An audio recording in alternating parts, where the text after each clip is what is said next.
Good evening, this is Mae Brussell. The title of this broadcast is World Watchers. It's a 1-hour analysis of news. I always recommend that you tape record these if you can, and many more of you are sending self-addressed stamped envelopes for bibliography sheets that are available with the sources of information of the broadcast. It's broadcast number 757. It's June the 9th, 1986.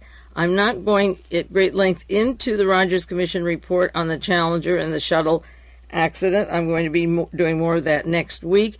I'm not going to talk about Kurt Waldheim and the presidency of Austria this evening. I'm going to put over for another few weeks the arrest of Franklin Camper and 7 of his other mercenaries in San Bernardino, California, 6 others rather, and himself. And I have to delay the story of Jonathan J. Pollard, the Israeli spy, our Navy intelligence spy, who was working for Israel with Rafael Eitan. That is very important, and I'm diagramming and charting out various connections of that I never had time to do and promised before, of the links of these people to Permindex, to the murder of John Kennedy, and how this case and these particular people slice the researchers of the John Kennedy assassination right down the middle and separate those who are willing to go that extra mile off the grassy knoll to the people behind the murder of John Kennedy, or those who hold the line and say we'll never know. And then there's another big story that I have not done yet or mentioned. Ted Rubenstein, who's a fantastic researcher, called me this week. He said, you haven't talked about the lawsuit placed by 2 American freelance journalists filed in federal court May 29th, 1986. It's against 30 persons, part of the Contra operation, who have smuggled weapons and drugs and planned to assassinate another guerrilla leader, Mr. Eden Pastora. He survived a bombing attack in which 8 people were actually killed in the bombing, and these 2 reporters were injured. Now, that 8 is 7 more than Ronald Reagan was referring to at the Berlin disco. A second person died as a consequence of that bombing. But that was an excuse to bomb Libya. In this case, when it's his team and he's funded the Contras and they try to kill a leader that they don't want dividing the efforts of the projects between them, they tried to kill him and they killed 8 other people and it was hushed up. Now, mentioned in this lawsuit, I'm not going to all 30 people. I'll do more, of course, later. One is Adolfo Calero. He's the one of the defendants in this suit. He's one of the Contra leaders, and he managed the Coca-Cola plant for Somoza in Nicaragua. The other is retired Major General John Singlaub, probably one of the most important men in American history, turning events around in a distasteful way, similar to Mr. Willoughby, Charles Willoughby, after he entered the American intelligence system after leaving the Freikorps, or rather the Kriegsakademie, not the Freikorps, although he set up the Freikorps in this country, Willoughby and Singlaub, the Kriegsakademie in Germany, studying warfare under Adolf Hitler's generals and so forth. Singlaub and Willoughby are terribly important. Willoughby has long gone, but his legacy is here. Singlaub is mentioned in there. Tom Posey, head of the Alabama paramilitary group called Civilian Military Assistance. Theodore Shackley, the same Shackley that was in Rome with Francesco Pazienza just before the Pope was shot and was instrumental, along with Michael Ledeen and Claire Sterling and Paul Hense, for turning the story of Aja around the trial of a century. Remember that they couldn't prove the KGB links to the assassination attempt on the Pope. Major General Richard Secord is also a defendant in their former Deputy Assistant Secretary of Defense. And Thomas Cline's, another biggie, is named as a defendant. The Christic Institute is a group that is taking the lawsuit. An attorney by the name of Daniel Sheehan is representing the journalists. He represented the family of Karen Silkwood, and also the North Carolina, Greensboro, North Carolina, socialists and communists that were killed. The families, he represented them. Their members were killed by the Nazis and Klan. So this is just giving you a cast of characters. You know it's big. So I'm putting these stories aside because they really take a lot of connections of things I've done for you before and material you haven't yet seen. I put down a few of these efforts to call attention to the plight of humanity and the fact that they are overnight events and don't seem to really take hands on or concentrate on some of the major problems. But there's one group the Amnesty International that I've always supported psychologically in any way I could. And torture is a terrible thing, and they are raising money, as you know, for concerts around the country. They kicked off their event in San Francisco, and there was an article in the San Francisco Chronicle about how much good music there was and how much feeling there was, and that was the perfect place to begin this event up there, because the heart and soul of a particular kind of political awareness and music really evolved in the Bay Area. Very important scene for the message and the music. And in the San Francisco Chronicle, it cites the fact that people not only got their money's worth by going to the concert, but the person who wrote this, Joel Selvin, said they came out with something extra, an intangible sense of having come together to make life better somehow. That is a feeling that money can't buy. It was free for the taking to anyone at the concert. And I think that about explains why some researchers like myself and David Emery and John Judge and a whole slew of people who prefer to remain anonymous do the things we do, because in some way you feel, I don't know how, but even exposing those people who would otherwise be hiding under the rocks, you feel some way you can make life possibly a little better, that someone someday will catch on of who's doing the hurting and how it comes about that they get away with it. Now, just a couple of items about the shuttle report. There was a long article in the Sunday Chicago Tribune and also reprinted in the San Francisco Chronicle. Large headlines, one man turned the shuttle probe around. And it quotes one staff member by saying, no one here wanted to find out what we found out.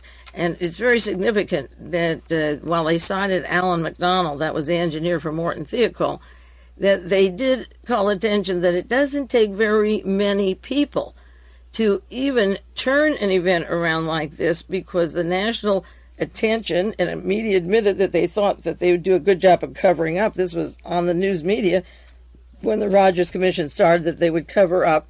And because Alan McDonald did tell the public what happened and how about the danger of the ice and the cold on the O-ring, they were forced then to take other testimony, and it did make an important difference in the history of the shuttle program, in the history of science and the world, in the history of how commissions will cover up if they can, and how they allow 7 people to go onto a ship knowing the probability of their dying was very, very real. As a matter of fact, the report came out and said there wasn't any reason for their death. Now, it wasn't just carelessness, and I've gone into the reasons why I believe it was a military operation, and I'll do more next week. I might say, well, giving credit to Mr. McDonald, Alan McDonald, Turner Broadcast covered that launching of the shuttle. They were the only one who was there. And by seeing the icicles and viewing that day, that broke the story open, literally. So there were 3 or 4 or 5 people responsible for turning this around, actually. Besides Alan McDonald, it was the visual fact of the icicles. As a matter of fact, that was mentioned on CNN this afternoon, that all you had to do is look at those icicles and know that it wasn't going to go. And this was said quite clearly, that the icicles and the launching against the advice of the bad weather caused the accident. Another hero, a major hero in this entire case, and I'll do more about him later, is Richard Feynman. He's a California physicist, a Nobel scientist. He has an amazing biography, and I understand that he has cancer. I don't know, somebody told me that. I haven't read it, but somebody close to the White House had said that Feynman had cancer. Now, he had a scathing report of NASA, and he's the scientist who took a rubber O-ring similar to their large O-ring into the commission within 1 or 2 days and showed what happens when it's cold and how it reacts to the cold. And he was the one person who William Rogers wanted to throw out his report. He suggested dumping it, and Feynman then wouldn't have his name on the report. So they said, well, won't put in the report. We'll have yours separate from all the others. It'll be Appendix F. So Feynman at least gets an appendix, but he could not be interviewed. And when William Rogers had a press conference today to this shuttle program and the report regarding that, when somebody asked about Feynman, could he answer questions, Rogers just got livid and confused. And that's the one beautiful thing about having the videotape recorder, is that you can catch the face and the emotions of Rogers caught off guard, like, no, he can't come and speak. There's just me and nobody else. He can't, one other person, but not Feynman. You can't talk to him, and his report can't come out till a month later. And Feynman is one of the heroes. And then the New York Times published reports about the icicles immediately and got the ball rolling on that, and had information that the Rogers Commission had taken testimony about.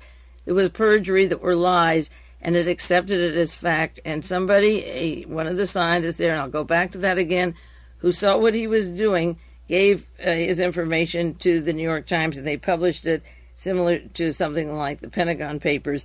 And then stations like CBS Dan Rather was showing over and over again the ice on the shuttle and the solid rocket booster, so that there were some heroes, more than Mr. McDonald, but that's great. He should get the accolades, and I think Richard Feynman, they should get an award or some kind of a medal as the heroes of this whole story. One little tiny bit of not funny news. The Statue of Liberty celebration is coming up, and I'll do more on that later, but not a lot. It's so disgusting. But the New York Times, June the 1st, had a full-page information of how you buy your tickets and where you go and where you get your admission to these various areas. And in pointing out the stars that would be there, they mentioned 1,000 tap dancers, 1,000 fiddlers, 1,000 voice choir, 500-member marching band. But the most obscene of all the things I've seen, and every day I never get through being shocked, they're going to have 200 Elvis Presley sing-alikes. I mean, that is so horrendous. I can't imagine the next government assembly when they have 200 John Lennons or 400 John Belushis or 200 Otis Reddings, or should we have 300 Janis Joplins, or maybe 500 Marilyn Monroes, or 200 Jimi Hendrix, or 500 Jim Croce? How do they ever come up with the idea of taking a person like Elvis Presley and having 200 people up there simulate Elvis Presley for a 4th of July celebration? It's really obscene. Now, ABC, as you know, capital cities, ABC won the exclusive rights for $10 million to put on the show of the Statue of Liberty. $7 million, and that's not very much, out of ABC stock, but Capital Cities was founded by William Casey, who has $7 million into this original company, Capital Cities, that merged with ABC. Our CIA director has probably the most prominent voice in anything that Capital Cities or ABC does from now on. And they can put a bid for $10 million, and the other broadcasts say, well, that's not fair. They rebut and say, well, we had the highest price. But Casey has a budget of $42 billion, so couldn't they put in out of those hundreds of millions of dollars under the guise of national security, because then we can guide what we see and who's on the telly and what you see?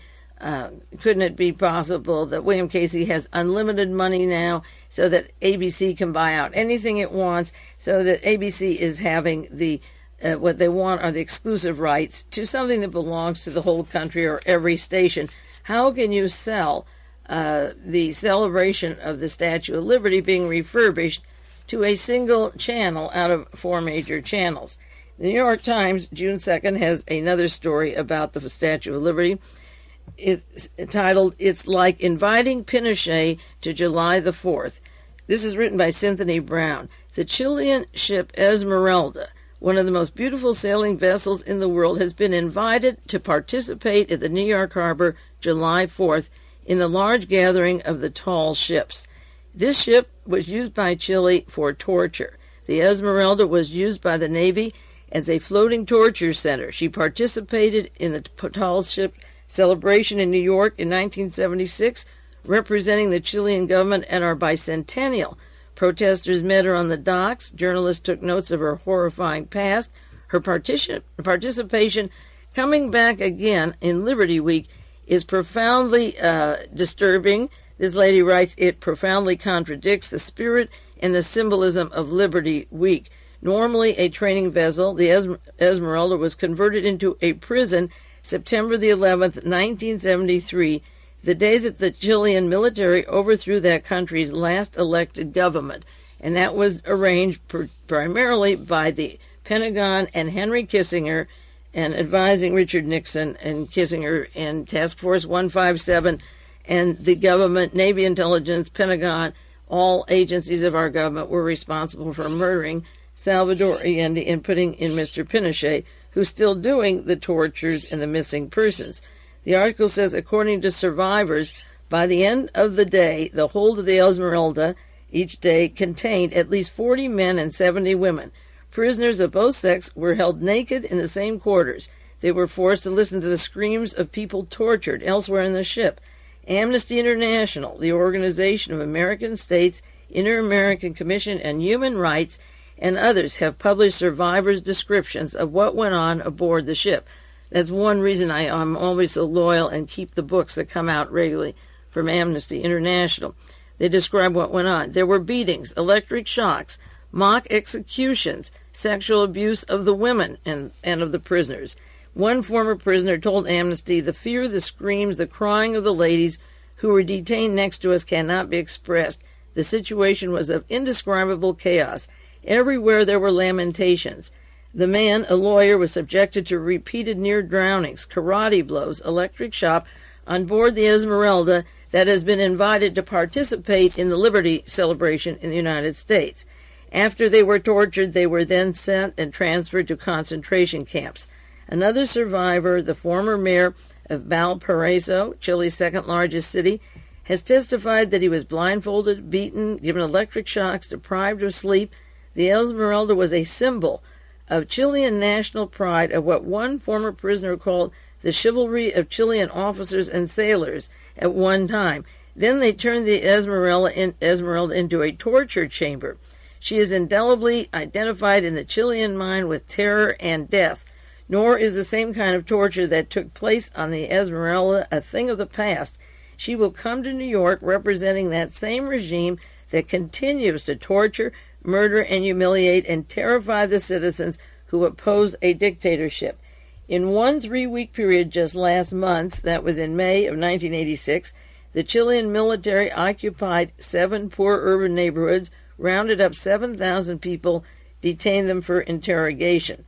And this article concludes on the symbolism of Liberty Weekend and how inviting this ship there when the Chilean government is still torturing is like having Pinochet and telling the powers that be what they think of freedom, and coming here to recognize and be part of the Reagan administration celebration. It's bonding of Ronald Reagan with Pinochet in more ways than one.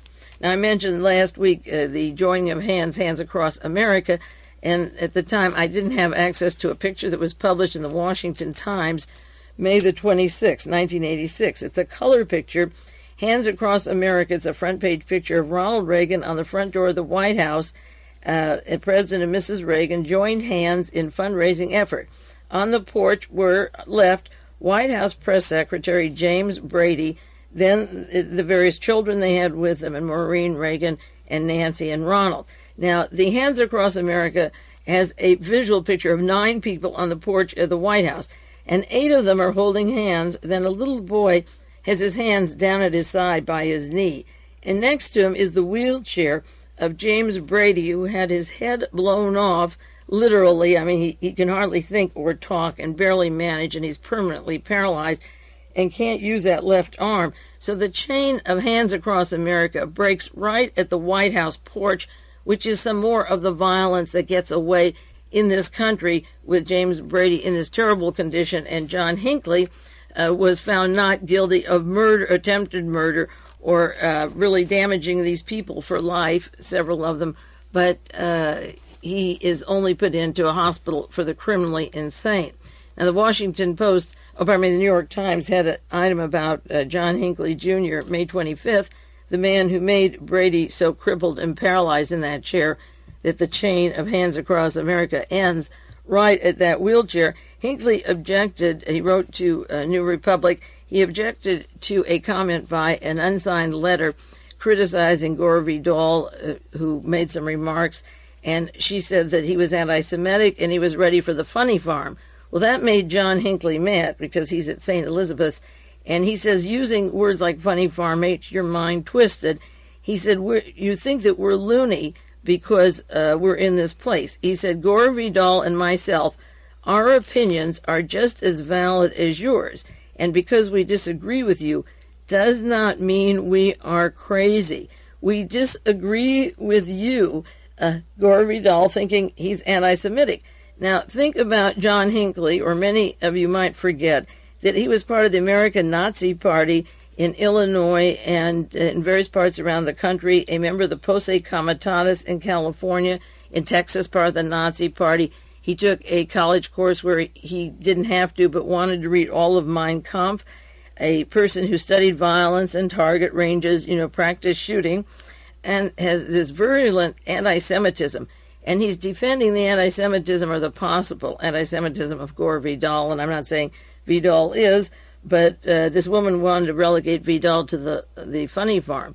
And that bothered John Hinckley because he has the same mind as Vidal possibly has. So he writes back and says, look, you may think we're crazy, but that doesn't mean we're crazy. So John Hinckley knew what he was doing when he shot Ronald Reagan, and he knew what he was doing when he shot Mr. Brady, or he worked with a team and there was a crossfire who shot Brady and the Secret Service agent and the policeman from Washington, D.C. But he defends his ideas, I'm not crazy, and he knew what he was doing, and he wrote a letter to the New Republic stating that I'm not crazy and I know my ideas, and taking the side, if Vidal is anti-Semitic, and we know he is, we don't relegate to crazy, and that is a mistake. People think because Hitler served time in prison that he was crazy or something was wrong with him.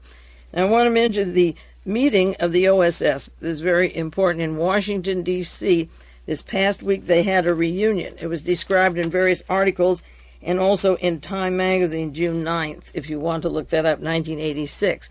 At the Hilton Hotel in Washington, the same place where Ronald Reagan was shot by John Hinckley, or a team including Hinckley. They had a reunion of the OSS, and of course, William Casey, the director of the CIA, the man who started Capital Cities that bought up ABC, was lauded as being an original OSSer. And behind Ronald Reagan, bigger than life, the size of a whole screen, is William Donovan, Wild Bill Donovan, the founder, helped found the CIA, but was head of the OSS. And this was a reunion of the OSS. And Ronald Reagan was the guest of honor. He was awarded an honor. And I wonder if when Ronald Reagan was in Hollywood simulating Peenemünde, which was the Nazi camp for Wernher von Braun and Walter Dornberger, who came to the United States to start the space program, when he was simulating the duplications of Peenemünde for Hollywood in 1940, when he was co-starring with Errol Flynn, and in 1942, I believe that the Gestapo tentacles rubbed off on Reagan over and over. Was he also in those days in the OSS? Because there were remarks made here about the secrecy and not knowing who the members were, and I wonder if he actually was one of the early people in the OSS.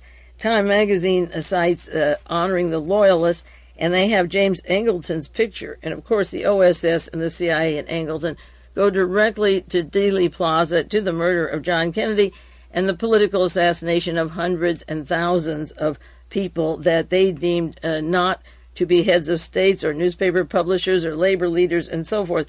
And the biggest part of their operation is their covert action. There were 600 people at the dinner, and one of them, Eileen Griffith, they described her, 63 years old, was recruited into the OSS while in college, and she was sent to Spain as a code clerk. She married a Spanish grandee to become the Countess of Romanones, festooned at this party now with diamonds and emeralds. She smiled and she reminisced to the people of the OSS, I hate to say it, but war is fun. And she turned out, of course, to have lots and lots of money.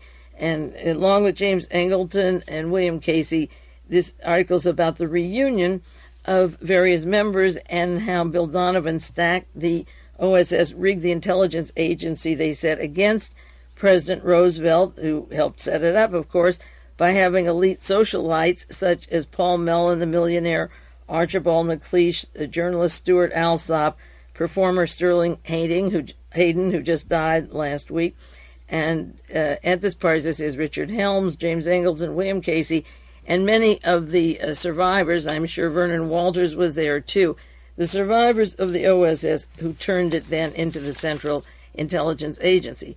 Now, the problems that they develop are very much in the news today. It isn't a dead issue that the OSS died and these people are just getting together for a reunion, like a class reunion. The New York Times has an article, April 21st, Rebel aid, this is money to the Contras, said to strain Congress-CIA ties. And the article goes on to quote Vice Chairman Senator Patrick Leahy, Democrat of Vermont, who is investigating the Contra money. He said the new reliance on covert paramilitary action as a normal instrument of foreign policy, even as a substitute for foreign policy, has strained the current oversight process to the breaking point. He's talking in terms of what do you do to get foreign policy back to those people who are elected to make it and not into the hands of the covert actions. The article says, under existing procedures, the president has the authority to mount covert actions without congressional committees. The panels, which meet in secret session, must be notified of anticipated intelligence operations so they can raise objections. The administration can carry out covert actions without the committee's approval, but then it would run the risk of having financing cut off or restricted by Congress. Senator Leahy contended the administration is using covert procedures for matters that should be debated in public. It involves a most basic question which can only be resolved in open debate with the full awareness of the American people. The question is, can a democracy like the United States engage in large-scale, so-called covert paramilitary operations using our intelligence agencies as instruments in waging proxy wars against the Soviet Union or its clients? And the war against the Soviet Union is the subject that I want to finish or do a half hour on this evening and continue from last week, such as the Chernobyl nuclear accident in the Soviet Union, which I believe was sabotage. And there are so many events of sabotage and Reichstag kind of operations where an event takes place, and later we find out that it didn't happen that way, that it's very important to not get into the rush of things, which is exactly what our Congress does and follows the orders of the president. And for 5 years, we've been heading towards a total disaster. Another article by Robert Mary in the Wall Street Journal. This was June 2nd. Making foreign policy in elite secrecy isn't as reliable as trusting the people.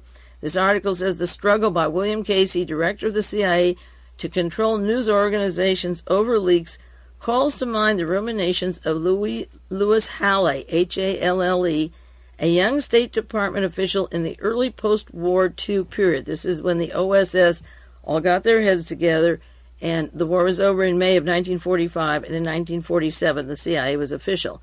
Mr. Halle wrote a book called The Cold War as History. He argued that the government must keep the electorate in the dark on major foreign policy matters. International affairs concern intricate, sometimes arcane balance of power realities. Because they are concepts the American people could never accept as justification for military action, voters must be fed other explanations, such as the world is being made safe for democracy or that the spread of evil communism is being checked. That's an elitist view based on the premise that foreign policy is best left to the so-called experts, and it seems to be the view of William Casey, who wants to prosecute newspaper people for telling the American people what the Soviets have already learned through various spies or through their own documents and so forth. Mr. Casey's approach was a secret war against the Sandinistas, the anti-Sandinistas with the Contras. Everyone knows today that covert actions don't stay covert. The issue was thrust into the public arena, so Mr. Reagan went to work to sell a reluctant public on the need to support the Contras. And he was forced to go public. That is the gist of that particular article. But the opinion of Mr. Donovan, whose face was bigger than life on a huge screen behind Ronald Reagan, and Reagan is grinning about it, the whole message of Donovan and the 400 or 500 corporations that worked with him and the major networks was that the public doesn't need to know, and they wouldn't approve and they wouldn't like what we're doing, so we have to go ahead and do it on our own. In the newspaper that comes out weekly in these times, or semi-weekly, sent to me by a listener from World Watchers. There is a subject of the agent provocateur behavior at the Berlin disco being set off as an excuse to bomb Libya and the dangers that happen when you rush to conclusions. This article, I'll just have a few minutes to finish this one paragraph of it and then continue on the second half of this broadcast. The article says it took a generation for the truth to emerge, compiled by Robert Shearer at the Los Angeles Times last year, that events leading to the Tonkin Gulf resolution, events that caused Lyndon Johnson to rush into the war, were manipulated and mangled by the Pentagon. I'll take a 1-minute break now, and then we'll get back to this article on agent provocateurs and how they lead to military action, and the people at home pay with money and their lives, and they were lied to in the first place.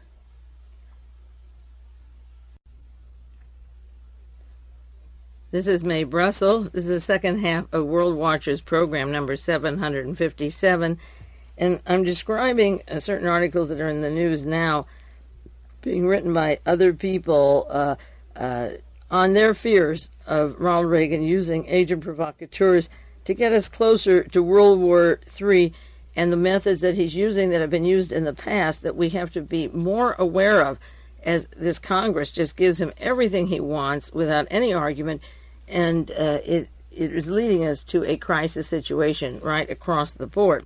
I was just citing an article from In These Times, the attention that Robert Shearer, the writer for the Los Angeles Times, called to how many years it took to acknowledge that the Gulf of Tonkin was excuse for Lyndon Johnson to get us into the Vietnam War, and how long it took to get the admission that it was fake, that it didn't, the Gulf of Tonkin didn't happen the way it was told to us by the news media and the Pentagon at the time.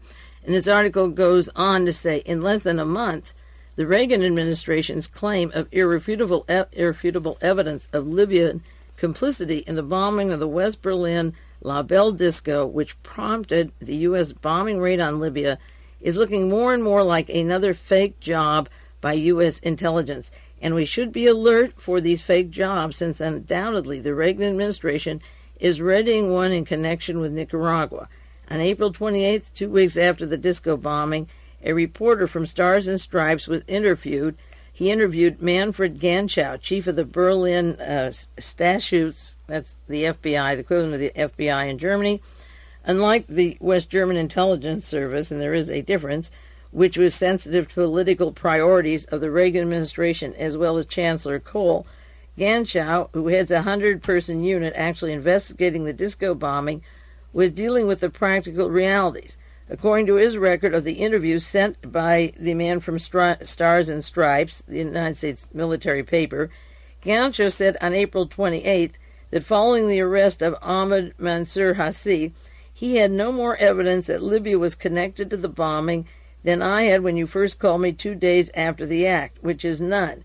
He added that he was making this statement although he was fully aware of all the talk being intercepted messages from Libya, and that this case is far from being solved. We're still tracking down other leads, and they are totally non-political. The man from Stars and Stripes said, "We have the American ambassador and the German government saying they have positive proof there was a Libyan connection.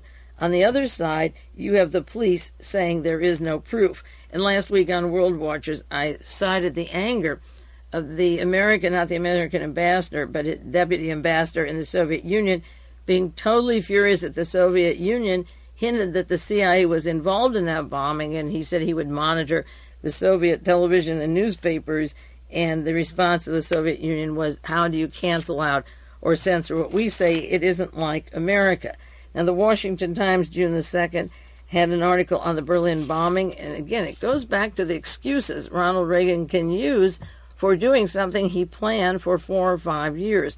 It's titled Terrorist Base. It goes on, reliable West European intelligence sources report in the investigation of East Berlin bombing, the role there, that there was a terrorist base set up that was involved in the bombing of La Belle discotheque in West Berlin. They've uncovered a major new terrorist operation established. Now, this is what they include. Libyan leader Muammar Gaddafi. Members of the terrorist group also include Palestinian dissidents from the Palestine Liberation Organization, including leader Yasser Arafat, and Gaddafi and Arafat are bitter enemies.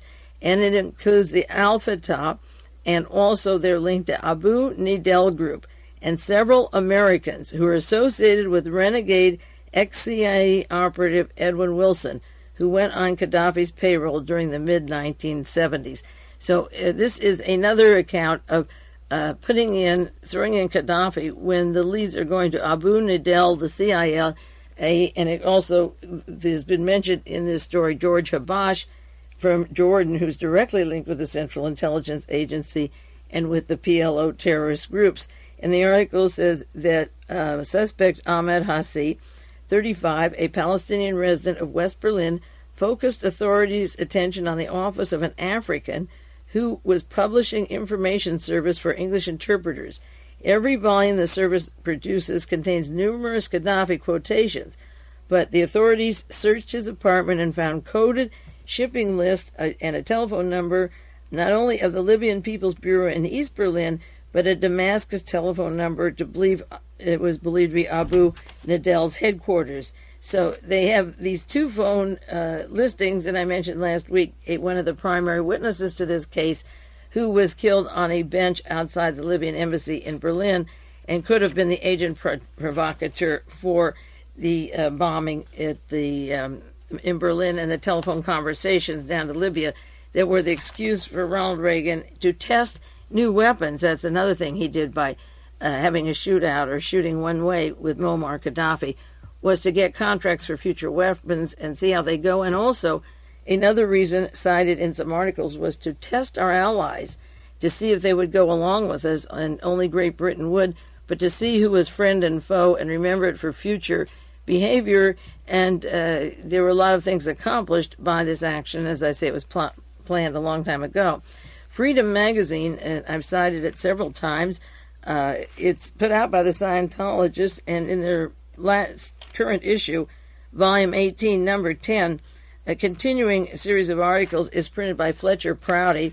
This is part 11 on the CIA in Vietnam, and the gist of this article is about how John Kennedy came into office and how the CIA actually made policy, and the conflict between the elected president and his officials versus an agency that is already entrenched, and how much do you make decisions. And then Fletcher Prouty goes on to say that Kennedy was killed because he opposed the decisions made up by the CIA, which were put together by James Angleton and Richard Helms and William Casey, who worked with Raymond Donovan of the OSS, the man who is being honored this past week with Ronald Reagan as the guest of honor at that particular dinner. So the heritage of the OSS to the CIA goes on through John Kennedy, and as I say, James Angleton and the various people at that banquet that were involved in the murder of Kennedy. As part of their policy, were getting together and still patting themselves on the back for the covert work they've done all around the world and continue to do. Now, I want to do the remaining time on this broadcast going back to Chernobyl. I was talking last week on why I believe it was sabotaged, and I want to go into the very fundamental parts of the news media, because it is the news media through which we get our information. And the mass media, the television, is mostly controlled by a few people, a handful of people. General Electric just finalized their sale of NBC, and that's a large military grab of a major network. And William Casey of the OSS CIA has his control over ABC, and Michael Deaver is a lobbyist for CBS, and also Henry Kissinger is one of the important advisors for CBS. And the military and the Pentagon have a big handle on what comes over the television. And the printed newspapers have good articles, a lot of good articles, but they also spread, along with television, the policies that the administration and the Pentagon want.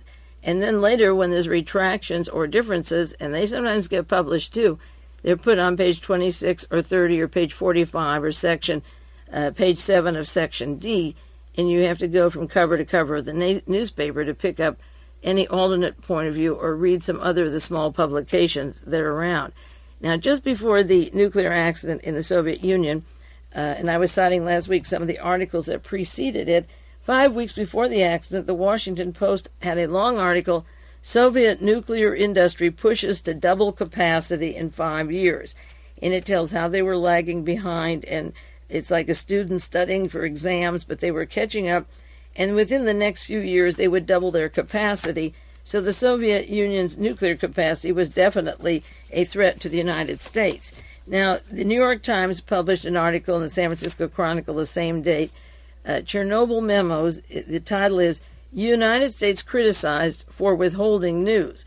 And this is very important to how we get our information, because Ronald Reagan, for the first time in over 100 years of battle, ordered no reporters at the Grenada invasion, and they were invited to see some of it 4 days later, 3 and 4 days later, but couldn't be there. And he took away all reporters to the Gulf of Sidra and the Libyan bombings. And this is the third most notable event where no reporters were allowed to give interviews or experts were allowed to talk to the media.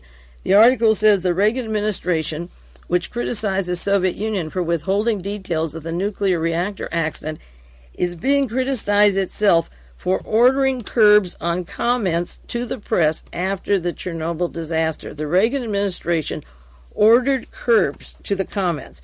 Representative Edward Markey of Massachusetts made public 2 internal department memos of energy from the Energy Department, which the contractors and the employers worked out or were told what to do from the Reagan administration. They were told, in quotes, to avoid commenting or speculating on the accident, and they were to forward all calls to the public affairs of the interagency group. A similar memo was sent out by the Nuclear Regulatory Commission.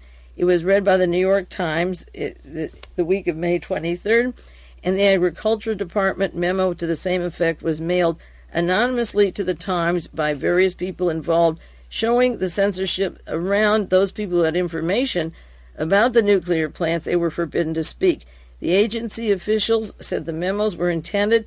Their overt purpose was to limit the alarm and limit conflicting information, and yet the Pentagon and the Reagan administration and Rand Corporation saturated the media with disinformation, while the authorities who knew were told that they couldn't talk about the accident, the cause or effects, and so forth. The article goes on various staff and contractor employees in Washington, and that the national laboratories such as Brookhaven and Sandia were barred from giving out facts of previous nuclear accidents or of nuclear matters unrelated to the accident in Soviet Union that they could fill in on the type of reactors. They were forbidden to give any interviews, and this reminds me of celebrations or remembrances of the anniversary of John Kennedy, where the people who've done the long, hardest work, like myself, are not allowed to give a comment, but those who have been known to cover up many of the facts are allowed to be on the media. The article said the reporters had trouble reaching busy public affairs specialists to whom the technical staff members referred them. So the Nuclear Regulatory Commission and the Department of Energy referred them to people who were not available. They said that the daily press briefings in Washington were insufficient. The excuse for the blackout from the Energy Department, dated April 29th, was given by David Goldman, manager of the agency's Argonne area. It said, you must curtail possible misinformation, and you are advised to avoid commenting on the situation in Russia, avoid making comparisons between American reactors and Russian ones. Now, the first news media for 6 days said that the Soviet Union had a reactor that was built differently than the ones we had, and that we don't have those. And after the ban on the comment was over and experts began to speak up and wouldn't take this hushing, they said that we have plants identical to theirs. But for the first few days, we were told, if you read the newspapers or heard the television, that the Russians didn't care for life, didn't take precautions, had the nuclear plants that were dangerous that we don't have. The article goes on. Another memo dated May the 2nd from Delbert Bunch, acting Deputy Assistant Secretary for Reactor Deployment, said it goes without saying that no one should volunteer separate or independent speculation to the press. This was a memo that was passed on the New York Times, one April 29th and one May the 2nd. A third memo, April 30th, was sent to 3,400 Regulatory Commission employees from Victor Stella, the agency's top staff official. He said, in quotes, there is a strong determination on the part of the United States government to speak with one voice on all matters related to Chernobyl. Imagine the fact that one voice, we're ordering you, can only speak. And then it goes on, until roles and responsibilities are established, all requests for information from sources external to the agency, like the Nuclear Regulatory, should be funneled to 3 people, and those 3 people were identified on the memo. This same April 30th memo said the Agricultural Department, too, from Mr. M.E. Carter, Associate Administrator of Agriculture Research, told all employees with knowledge about nuclear effects on food or agriculture to offer no conjectures. Now, many of these people went to college and then went on to graduate school and have had a lot of graduate work as scientists in this field. That was called conjectures, even though there were 6, 8, 10 years of hard work and scientific training to give an opinion, and they were the ones who might have a valid opinion. Most of us don't know what's going on. Representative Markey is going to have hearings on this issue. He said the Soviet secrecy may be inexcusable, but it is hypocritical to condone the gagging of United States experts paid with taxpayers' dollars. Markey said it is troubling that the agency officials were urged to avoid making comparisons between the Soviet Union and the United States, since there are comparisons to be made. Our energy departments and various reactors have similar fuel cores, and the American press was stymied while the propaganda media shouted away. Now, Radio Free Europe and Radio Liberty, I talked about them last week, were the 2 so-called experts that shouted the loudest. And this breaking of the Chernobyl plant, called breaking of the explosion there, happened just 4 weeks before the money was to run out on Radio Free America. And there were 2 articles indicating how important they are to the world based upon the Chernobyl accident, and I can't believe all of this is coincidental. Now, the first one is published in the Washington Post by Malcolm S. Forbes, one of the richest men of America, who's been now assigned to the head of Radio Free Liberty and Radio Europe and Radio Free Europe. He comes from his own publication. He's well known, his financial publication, and he travels around the world with tremendous prestige. And he replaced William Shakespeare and James Buckley, both Knights of Malta, as the head of the United States Radio Free. They call it Radio Liberty and Radio Free America. And May 19th, this is what he wrote: a threat to both U.S. radios in Europe. He said Radio Free Europe and Radio Liberty are in jeopardy. The Chernobyl nuclear disaster emphasized the importance of the stations to the people of Eastern Europe and Russia. The stations are a source of news, of breaking for the audiences in the Soviet bloc. We have provided them with practical advice for survival, and they fed them the material about how many were dead and that they didn't know it and their lives were in danger. He said more than 50 million adults behind the Iron Curtain listen at least once a week, yet Radio Free Europe and Radio Liberty may have to stop broadcasting. The immediate problem is our station is in Munich. The money is paid in West German marks. Congress had allocated us $100 million to run this broadcast once a week. That's 52 broadcasts inside the Soviet Union. I've done World Watchers free an hour a week for 15 years. And it cost them $100 million. And because of the difference of the German mark and the American dollar has plunged, they need an extra $22 million right away. That's $122 million. And he goes on to say that he knows that American people will grant this money through a special emergency fund. He says, though the costs are small potatoes by Washington standards, the radio plays a vital role for the United States and the West. Change in the totalitarian society of the Soviet bloc won't come about on the battlefield in the nuclear age. It will come about through internal pressures such as those brought by Solidarity in Poland. And there would be no solidarity without Radio Free Europe. It would cease to exist. And again, the big factors of world change, one is chemicals, what is put in your food and water to change your body, and the other is the mind, through mind control, drugs, and also through the media. And he says the battle is the battle for the mind. Give us the extra $122 million, and we'll give you a broadcast for 52 weeks going into Eastern Europe. Now, Cord Meyer, a veteran of the Central Intelligence Agency, going way, way back, and I believe he was in the OSS too, part of that early gang, writes for Reverend Moon's paper under Arnaud de Borchgrave And I think I cited parts of this article last week, a long article, how our radios informed the Soviet bloc. And he goes on to say that when the winds in Sweden forced the Soviets to admit there was a nuclear disaster, it was Radio Free Europe and Radio Liberty that let the people know, and Voice of America, the first news, and it forced the Russians to reveal and disgorge information vital to the health of their population.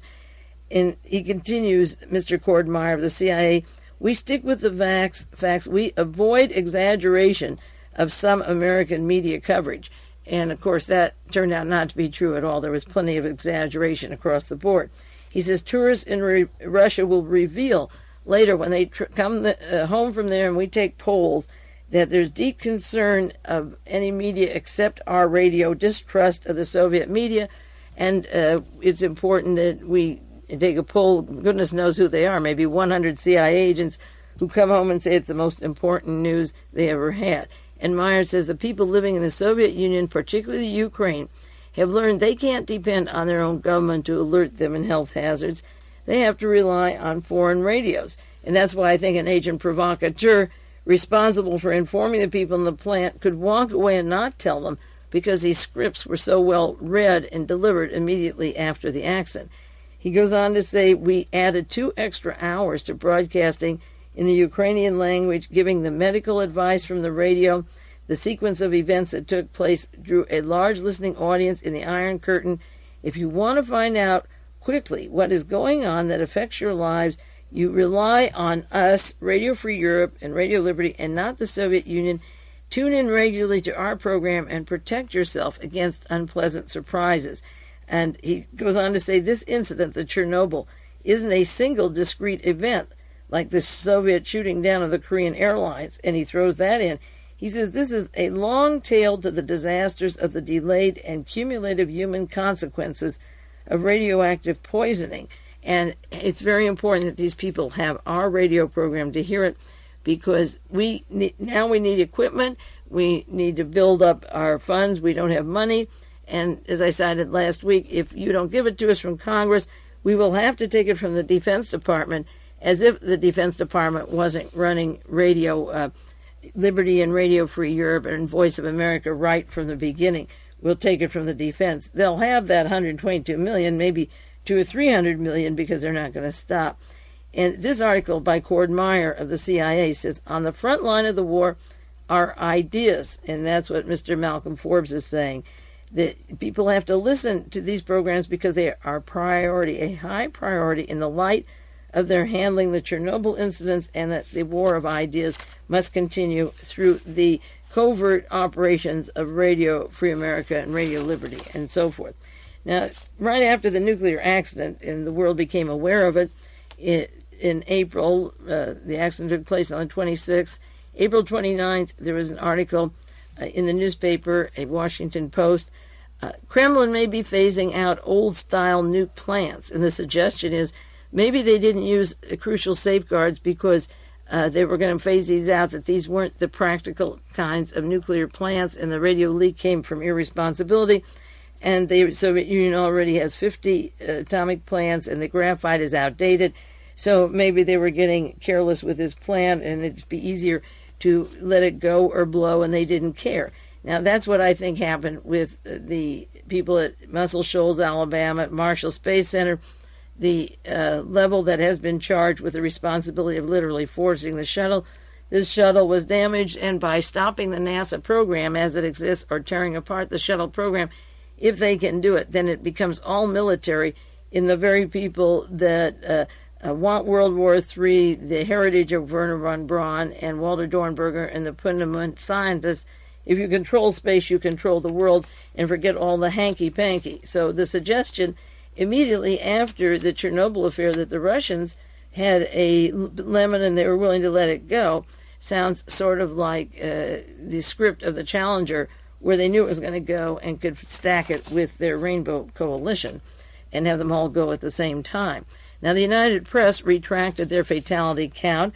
You don't very often see a major news service like Associated Press, United Press apologizing, but May the 24th, United Press, 1 month after the Chernobyl accident and the scare, They retracted the account. The editor-in-chief, Maxwell McCrohan, said that after a thorough investigation, UPI could no longer stand by its nuclear accident story. Now, the UPI got the story from an anonymous person who called in and gave it to them, a Soviet woman with professional hospital contacts who was known to the UPI reporter. And after she gave it to the UPI, then ABC, NBC, and CBS followed immediately with the stories. And he said after news of the accident, the Kiev sources made contact with UPI. A Soviet woman with professional hospital contacts was one of those people who knew the UPI reporter. She supplied information and talked about the buses and evacuation and the residents around the plant. And she informed them that 80 people had been killed at the reactor site. 2,000 died immediately afterwards. After that, the woman disappeared, and this was carried in the American press, and it was an unconfirmed report, and they apologized for the report. Now, ABC and NBC each put up $11,000 to a person in Italy who showed them the nuclear plant burning away. This was reported in the LA Times, May 15th. Networks were duped. Chernobyl was Trieste, and this tells about red-faced NBC News and ABC News, saying they made a mistake Monday in showing videotape scenes of a nuclear reactor that was burning and in flames when it was on the evening news, when actually it was a factory at Trieste, Italy, and nobody bothered to check it. The tape was acquired by the Rome bureaus from another unidentified Yugoslav man who said he was near Chernobyl the day after the disaster when it was burning down. Now, Dan Rather, who reported the explanation and the apologies of NBC and ABC, said that millions of European viewers also saw the video on their newscast, and that a 24-year-old Frenchman, who he didn't identify, had been arrested in Italy and charged with fraud and faking. Now, denial may come at a point where someday people watching the first account won't remember that it was fake, that this place that was smoking was in Trieste, and it was not at Chernobyl at all. But their apologizing for being hoodwinked is hardly possible when I think of people like Dan Rather seeing photographs, Dealey Plaza, the Abraham Zapruder picture of John Kennedy's head, actually going backwards. And the law of physics shows how that you have to be shot from the front to have the reaction of the head being thrown back. And Dan Rather would say the head went forward. And the television has been a major source of disinformation, of Cold War, of escalating a lot of hot wars. And they took this from a person that wasn't reliable, just as they took the story of the woman in the Soviet Union with the figures and put it into the UPI, and then it was picked up by everybody else. That while all this disinformation was going on, and this is the main point of all this, the people with information that is knowledgeable were forbidden to talk to the press on orders of the American government of the Reagan administration. While the disinformation was coming out, they were not allowed to talk.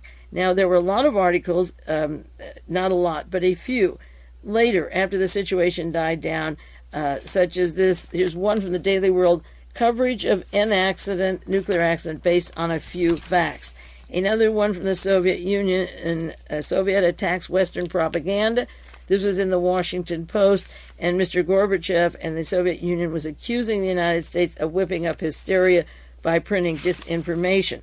Another article, May 5th, in the Los Angeles Herald, George Shultz denies U.S. sensationalizing events at Chernobyl. And he was told that it was a kick in the face for Mr. Gorbachev. The Soviet Union was told that by way of the news media and on their radios, and Shultz had very hard words to say about the Soviet Union, and he was accused of carrying on this media propaganda at the time of the accident. There was another article, Tourists Protest Media Hysteria on an Accident, and it tells about their being in the Soviet Union and the contrast behind the news that they heard and what they thought was really happening. In another article I have, anti-Soviet aim of the United States is one of the reasons they can get away with this is through controlled media. And this is about the controlled media and what the media hid from Chernobyl. And there were about 8 or 10 very good articles, one titled Propaganda from Tragedy. And I may go over some of these with you. They're very important. And in these times ran a story, Facts Emerging from Chernobyl, and The Guardian had an article, Who Are You Going to Trust? The U.S. Exploits the Chernobyl Accident to Justify Soviet Peace Proposals. the end result of all this sabotage and so forth was that overtly Reagan could say within days of the explosion, now the arms treaty is off, no more assault. You can't trust them, so why sit down? They won't tell their own people about a nuclear reaction, so we can't sit and talk about the arms control. Another interesting article in the Monterey Herald, I don't think it was on the wire service, written by Michael Woods, U.S. Conclusions on Chernobyl Question. And he's asking from Moscow, were we right in saying the things we did? And he talks about the reactor and the way it was built in the Soviet Union and referred to Wigner Energy. He said the wind-scale fire began when technicians were doing a routine maintenance procedure.